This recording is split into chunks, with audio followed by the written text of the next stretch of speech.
The Deputy President Kithure Kindiki has sent a powerful message to Rigathi Gachagua and his counterparts. Welcome to Kenya Lens Media. Now, the Deputy President Kithure Kindiki has publicly stated that he has forgiven opposition leaders who have recently criticized and insulted him, saying he has no personal problem with them despite harsh political attacks. Speaking during a public engagement, Kindiki emphasized that political disagreements should not become personal hostility and called for maturity in a public discourse. His remarks come at a time when exchanges between the government and opposition have grown increasingly intense. The statement was simple, but it carried weight. In recent weeks, political rallies across the country have featured strong criticism of the current administration. Opposition leaders have questioned government policies, they have challenged leadership decisions, and they have used firm language in public forums. Against that backdrop, the Deputy President's words stood out. He said he bears no personal grudge against any leader. He said he has forgiven those who insult him, and the message was delivered in Swahili, making it accessible to broad audience. It was calm, measured, and deliberate. Kindiki's remarks come amid heightened political competition. Several prominent opposition figures have been vocal in their criticism of the government.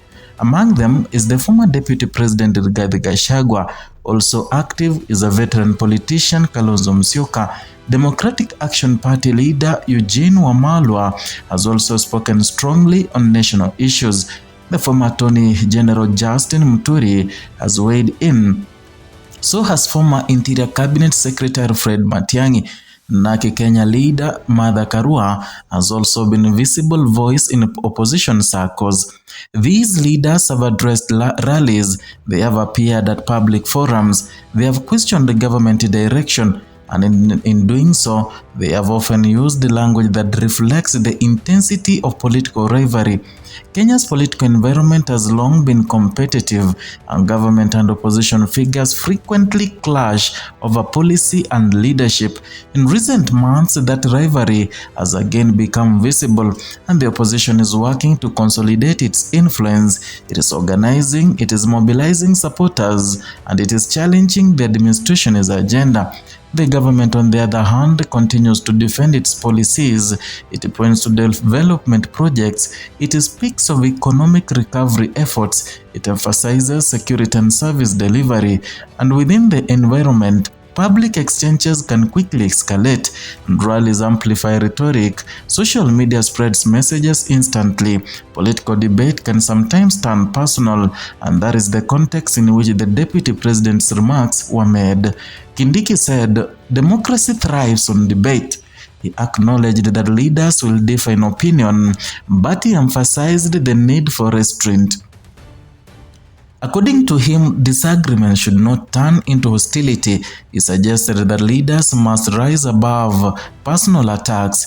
His message appears aimed at lowering the temperature, and by saying he has forgiven those who insult him, the Deputy President signaled that he does not intend to respond with equal hostility. Instead, he framed his focus as remaining on government work.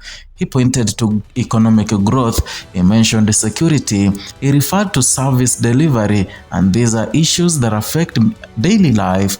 And from the cost of living, the job opportunities, to safety in communities, for many citizens, these issues matter more than political exchanges.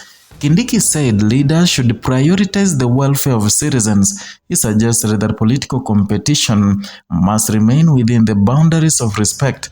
The statement reflects a broader question in Kenya's democracy and how leaders disagree strongly yet maintain civility. Kenya has experienced intense political sessions and seasons in the past. Election cycles have sometimes divided communities.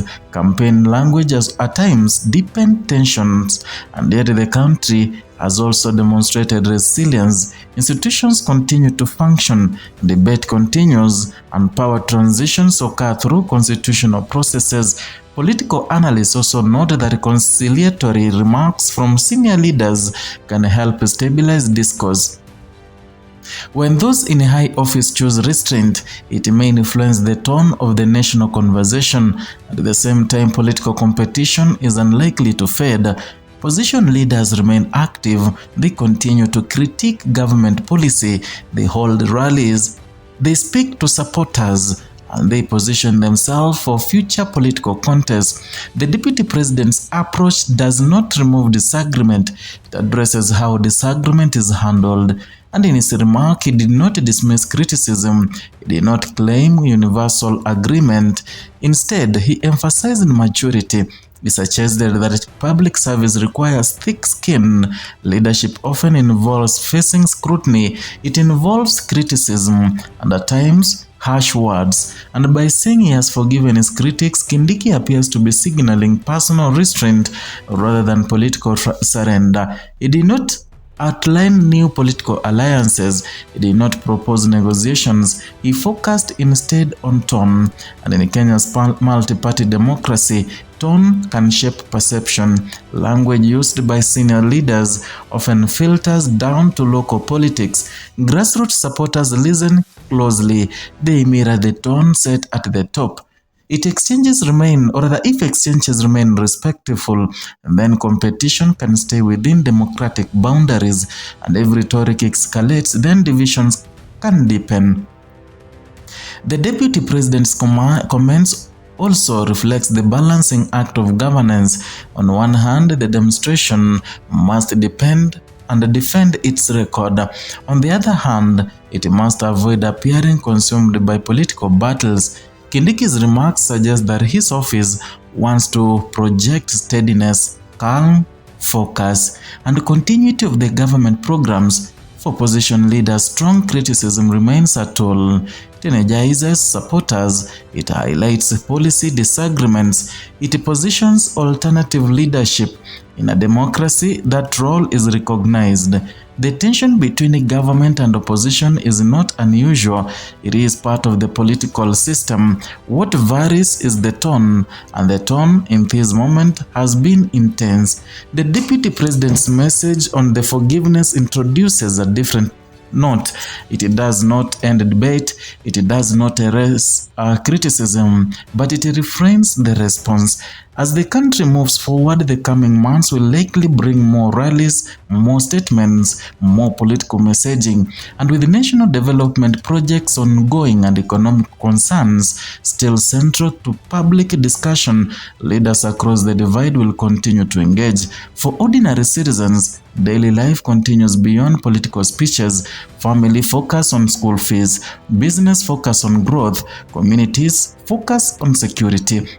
In that space, political stability remains important.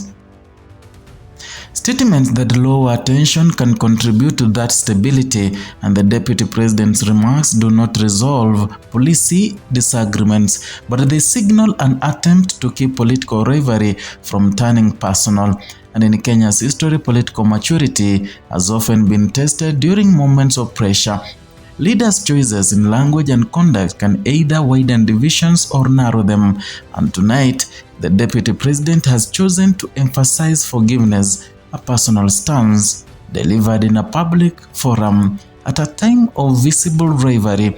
Whether that tone spreads across the political divide remains to be seen, but the message has been delivered clearly, and disagreement is part of democracy.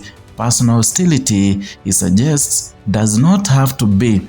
In a nation shaped by strong political debate, the measure of leadership is not only in the arguments made, but in the restraint shown. And tonight the call is for competition without bitterness.